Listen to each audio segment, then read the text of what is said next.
Hey everyone, thanks for stopping by. I did want to do this really quick update video on my daughter Grace. There's many of you that don't know what is going on and you have so many questions. So here at the beginning, we are heading to the hospital where my daughter was taken to. This all started on June 30th. I'm going to be sharing about a 1 minute worth of text messages that's going back and forth between Grace and I.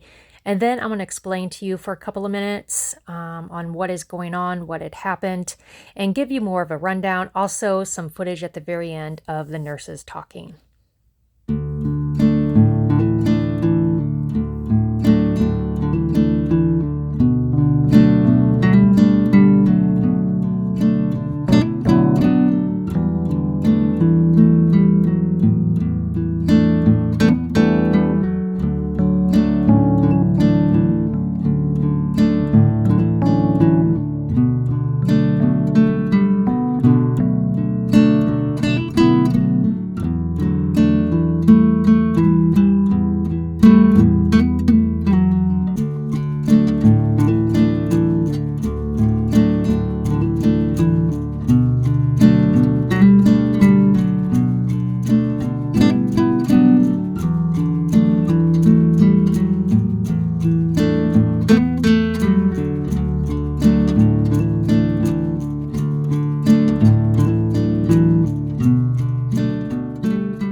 Okay, let me give you a quick backstory on Grace. She is 20 years old. Back when she was 5, she was in the hospital for 5 days with a kidney infection and a UTI.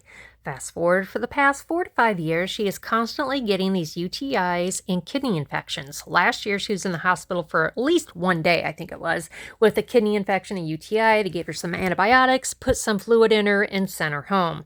So this last time around, she was getting these urges to pee, all that fun stuff that comes with a UTI. Instead of going to the doctor, because she didn't want another doctor bill and she didn't want to have to go buy more medicine, so she just started taking some of the Azo. For those that don't know what that is, that's just some medicine you can buy over the counter that helps the burning, the urgency, and the discomfort until you can get into the doctor. So she took that for multiple days and found some old antibiotics in her drawer and decided to take a couple of them because she was very uncomfortable. So we're not 100% sure if she has some kind of reaction to the medication, but after all the symptoms she was telling me she was having, I said, you have to go to the ER.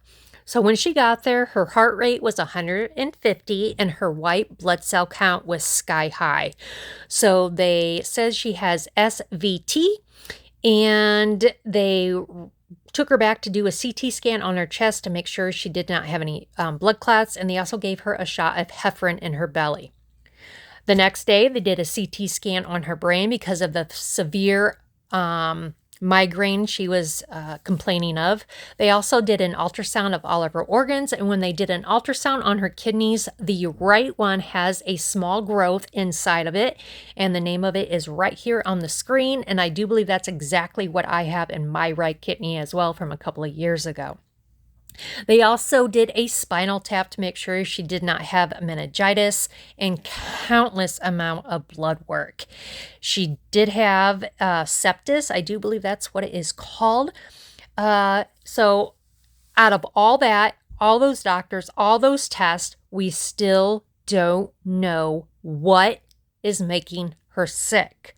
One doctor said she had a UTI. Another doctor said she didn't. Another doctor said she had, stuff in her urine. Another doctor said she didn't. So honestly, we don't know. She was sent home. So she is home resting. She is on another antibiotic and some pain meds. So she just has to call the doctors tomorrow to make an appointment with a kidney doctor and a urologist. So I'm hoping maybe one of those doctors can figure out what is going on and what they can do to help her. But I don't know how promising that is, because you spend, 4 or 5 days in the heart unit and have all of these tests and scans and x-ray, ultrasounds, CT, all this work. And there's no answers. It gets very frustrating, but I know doctors are human, but for those that work in the medical field, if you have any suggestions or any thoughts, anything. I would love to hear what you have to say. I am willing to listen, jot things down, let my daughter know. She can, say it to her doctor. I just want her to get feeling better. She just shouldn't have to go through so much of this only at the age of 20. Again, I want to say thank you for all of your love and prayers. Wasn't it? Making sure, there's no type of meningitis with the spinal fluid. Keeping her on that. Right now she's still on the IV antibiotics. Right now she just has saline going. Okay. But the IV antibiotics, I can look that up and tell you. I want to say it's at least 3 times a day. And it runs for 4 hours. So it runs Okay. a while. And what was that? Is that you in there? Like water. Oh, like, what was that? You okay? Yeah. You got it? Is it too soon to do more pain meds? I'll look and see. Okay. I don't know why, I feel okay, but I'm starting to shake a little bit for some reason. You've had to get. Yeah.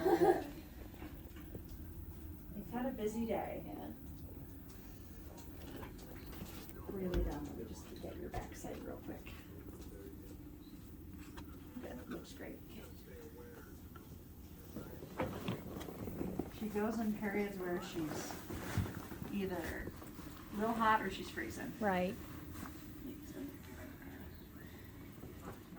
Okay. Get another dose of IV antibiotic. Okay. So her white count looked a lot better today. Initially it was high. It was normal today at 7.7. Okay. So that's good. Yeah.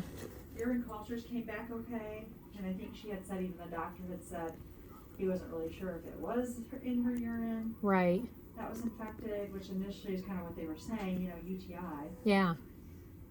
Because that's what she gets like every week. Yeah, that's what Seems she's like. saying. So for now, keeping up with everything we're doing. Mm-hmm. IV antibiotic. She has to lay flat until tomorrow morning. She can get up, sit up to eat and go to the bathroom, but otherwise flat. Right. And side to side is fine too.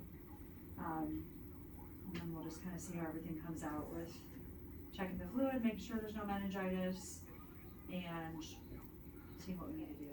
I don't know why, I feel okay, but I'm starting to shake a little bit for some reason. You've had to get. Yeah.